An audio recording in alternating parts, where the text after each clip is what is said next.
Okay. Well, I'm glad everyone's here today. We're going to talk a little bit about Native American people and some of the dwellings in which they lived in. Here in the state of Illinois, of course, Native people didn't live in teepees. What you see behind us is a teepee. This would have been a lodge, which would have been used by the people in the Great Plains. Here in the state of Illinois, Native people lived in permanent villages and permanent structures for the most part. They lived in daub and wattle structures, and also bark-covered pole with gabled roofs. Here in Illinois, we get about 40 inches of rain a year. Out in the Great Plains, they get about 20 inches of rain. So here in Illinois, it's a very good place to make your living by growing food, growing crops. The Great Plains, totally different environment. So they needed a structure in which they could live in, where they could follow the migratory patterns of the buffalo as they move from place to place. This is a stereotypical dwelling of Native people. According to my figuring, I guess only 15 to maybe 20% of Native people ever lived in a teepee or even knew what a teepee was. Because most Native people, about 60%, were agrarian, or they made their living by growing crops, they lived in permanent villages. In fact, many of the villages and the towns and the cities that we live in today were formerly occupied by Native people. Roughly 60% of the food sources used today come from Native American agronomy. Of course, the big ones are corn, beans. They also have flavors such as chocolate, vanilla, and other foods. But about 60% of the food that we eat today comes from Native American agronomy. They were among the world's greatest agricultural experts. Corn itself, which is one of the greatest cash crops here in the state of Illinois, came from a wild grass in central Mexico. Today, scientists have yet to figure out how Native people bred that wild grass to produce the plant that we see today and know as corn or maize. As we look at this teepee here behind us, you can see if you walk along the side of it, it's shaped not like a cone, but it's tilted. And if you look at the back of the lodge, it's much steeper than the front of the lodge. That's like that for a specific reason. If you notice, the lodge itself is facing east. It's facing the direction that the sun comes up. The prevailing winds on the Great Plains come from the west. So the lodge was constructed so that the stoutest, straightest poles were at the back of the lodge, and the longer poles helped brace it against the wind. So if you look at it, you can see that there's quite a bit of a difference in the tilt from the back of the lodge to the front. It also does something else. The increased tilt in the back of the lodge has more headroom and more living space where the majority of the daily activities occurred. So as we walk inside of here, I'd like all the boys to go to the north side of the lodge, which is this side of the lodge here, and all the girls to go to the south side of the lodge, which is the other side of the lodge. And once we get inside, I'll explain to you why that is.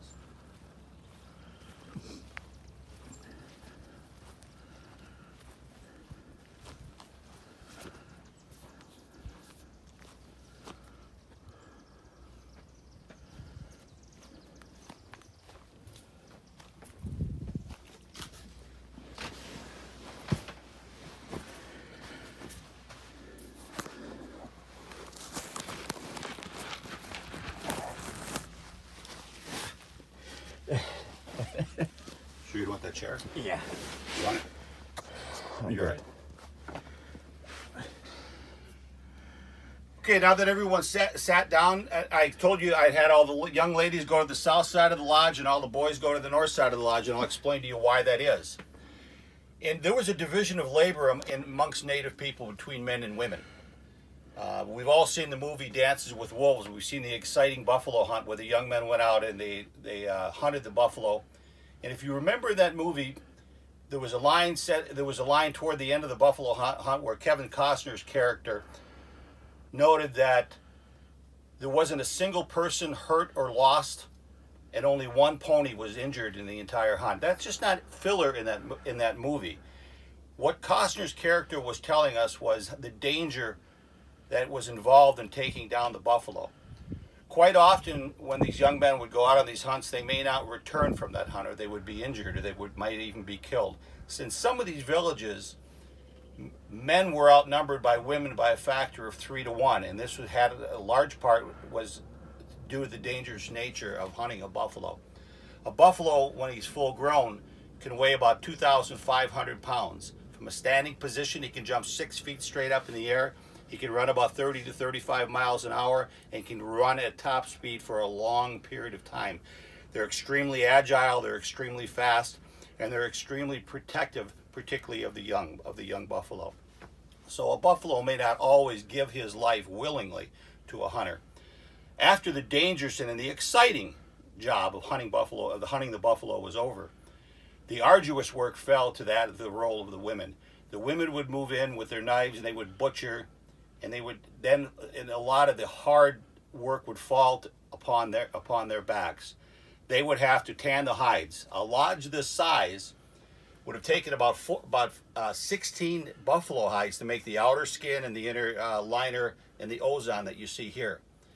That's a tremendous amount of labor. I've tried to tan 2 buffalo hides in my life, and I've lost both of them. In other words, they went bad. And it takes hours and hours and hours of hard labor to tan a single hide. You can just imagine the amount of labor that went into these. Generally, women would get together in a sewing circle, or they would get together in a group, and in a team of 10 and maybe 12 women would get together, and they might spend 3 weeks working to produce a single one of these lodges. A buffalo hide lodge like this would have lasted in the elements roughly about 20 years. And I said I would explain to you why the girls sat on the south side and the boys sat on the north side of the lodge, and that was symbolic of their role, the separation of the labor in their society. Women sat on the south side of the lodge because it was the warmest side of the lodge. It was the most desirable side of the lodge, particularly in the long winter months, because that's the direction that the sun comes from. So it's a little warmer on that side of the lodge. The cold winds on the Great Plains come from the north, and this would have been the side that the young men sat on. This was indicative of their role in life, to place themselves between danger and hardship and those less able to endure it. The women had the south side of the lodge because of right of ownership. They manufactured the lodge. In fact, they owned the lodge and they owned everything in it. The only thing that a man was allowed to own in their society would have been the clothes on his back, which would have been prepared by a woman, his moccasins on his feet, and perhaps his weapons and the tools that he owned. But everything in the lodge belonged to the women. Lakota society, and the Lakota are sometimes mistakenly referred to as the Sioux people. The word Sioux is a French mistranslation of an Anishinaabe word, Nadiawasu, and it means snakes in the grass. It's a euphemism for the word enemy. The Lakota people prefer to be called Lakota, which in their language means considered friends or allies. The building block, the foundation of Lakota society was the role of the women. So that is why they sat on the desirable side of the lodge. Quite often when the first European explorers would visit some of these tribes, they would make note of the fact that women always ate after the men. And they thought to themselves, women are second class in their society. Men could come before women. But that was wrong. It was a false interpretation of a culture that the earliest explorers did not understand. The reason men ate first is this was a mark of respect that the women paid to the men, because it was symbolic that men who had to always put their life on the line, perhaps in another 10 minutes a grizzly bear would come up over the ridge and they would have to run out and to fight that grizzly bear or chase that grizzly bear off. So women fed men first because that was symbolic of the fact that men's time on this earth quite often was shorter than the lifetime of a woman. But it was the role of the women that was central to Lakota society. They sat on the south side of the lodge, the desirable side of the lodge, in recognition of their hard work, in recognition of their ownership, and in recognition of the important place that they played in their society. As you're looking around here on the inside of the lodge, you can see that this is a 16-foot diameter lodge. This would have been the average size lodge which would have existed back before the coming of the horse. Before the coming of the horse, the only beast of burden that native people had were dogs. The dog, being a relatively small animal in comparison to a horse, could only pull a teepee pole a certain length, and this was about the maximum size teepee pole that they could pull, so that limited the size of the lodges. After the introduction of the horse, these lodges became much larger. This is a 16-foot diameter lodge. The lodges grew up to 18, 20, 22 feet. How much time we got left, Jerry? Keep going? Okay.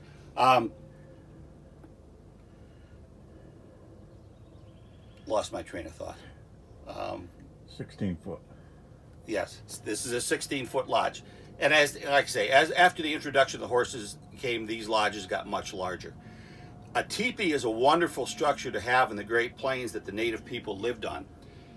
Here in Illinois, where they lived in permanent structures, the need to disassemble a lodge would have been unnecessary. Out in the Great Plains, they moved around every 3 to 4 days in the spring, the summer, and the fall. In the long winter months, this lodge would have been the primary shelter to between 4 and 8 people. There probably would have been an extended family in here. So you can imagine how important it was for people to learn great respect for one another, to respect one another's space, and also have good manners, because you could see how quickly you would get on one another's nerves being cooped up in a structure like this for 3, 4, and 5 months at a time. During the long winter months, there were stories that were shared with the young people. The stories were generally shared by the elders with the young people in hopes that they would grow to become more compassionate, wise, contributing members of their society. And this is a story I'd like to share with you real quickly, and this is the story of how the turtle's shell came to be cracked. If you look in the back of a turtle shell, any turtle, any species, any size, you're going to see there's 13 major segments as you count around the circumference of the shell and up through the middle. It is said by many native people that these 13 segments represent the 13 phases of the moon, which is how native people kept track of the passage of a year. But it's just not the shell of the turtle that's different. This is the story of how the turtle shell came to be cracked, because years and years ago it was said that the turtle shell was much different than you see today. It was smooth like the bottom of a bowl, without any seams, without any cracks, without any segments. But it was just not the appearance of the turtle's shell that was or the turtle that was different. It was the actual character of the animal. He was different as well. Back then, when we think of a turtle today, we think of an animal that is very slow. We think of an animal that is very deliberate, that is very quiet, moves along with great thought. But years ago, the turtle was very different. He was full of energy, and he moved around very, very fast, from one place to another, moving from here to there. His mouth never shut up. He was always talking. He was a lot of fun. He was interesting to be around, but sometimes he could be exhausting. And one day, when the winds grew cold and the leaves were falling from the tree, he saw his friend Raven and Crow out on the edge of the forest, getting ready, looking south, getting ready to fly south. And Turtle scurried over as quick as he could. And he said, "Blackbird, my friend, I would like to go south with you. I've heard so many wonderful things about the Southland that you go to every winter." And Blackbird looked down at his friend and said, that would be a bad idea, my friend." And Turtle says, Why would it be a bad idea? And Blackbird says, "Well, when I flap my wings, I cover a great distance. You have got a great deal of energy, and your feet move very fast, but they're very, very short. They only cover a short distance every time they move. By the time you got to the south, it would be cold down there. You would be wise to stay where you're at." And Turtle's mind, who never slowed down, thought very quickly, and he says, "Blackbird, my friend, I've got an idea." Blackbird was afraid to ask his friend what it might be, but he asked anyway. And Turtle says, "If tomorrow you and Raven show up with a long, stout stick and you hold it between your taloned feet, I can grab on with my beaked mouth and I will hold tight. And as you flap your wings and fly over the tallest tree, I can fly to the south with you to see this wonderful land that you talk so much about." And Blackbird says, "Another bad idea, my friend." Turtle says, Why does it sound like such a wonderful idea to me?" And Blackbird says, "I've known you all my life, and I've never known you to keep your mouth shut but for 1 minute." But Turtle begged, and he pleaded, and he pleaded, and he begged. And finally, Blackbird and Raven gave in, and they agreed to meet Turtle the next morning And so they did, and they had a stout stick as Turtle had talked about, and they grabbed it tightly with their talon feet, and Turtle clamped on with his beak mouth, and Blackbird and Raven began to wave their wings, and they flew up above the tallest tree into the blue sky. And as they cleared the top of the trees, Turtle looked over his shoulder, and for the first time in his life, he saw the pond that he had lived in, shining like a jewel in the sun. He had never seen anything so beautiful. He had to know what it was. And so he opened his mouth to ask Blackbird what this shining, beautiful thing was. And Turtle fell, and he tumbled, and he turned, and he came down hard upon a rock on the shore of the pond. And his shell shattered into these 13 segments. And as he lay there upon the rock, he slowly turned himself over, and he crawled down into the cool, soothing mud, and he pushed the mud up over his fractured shell, and he lay there all winter.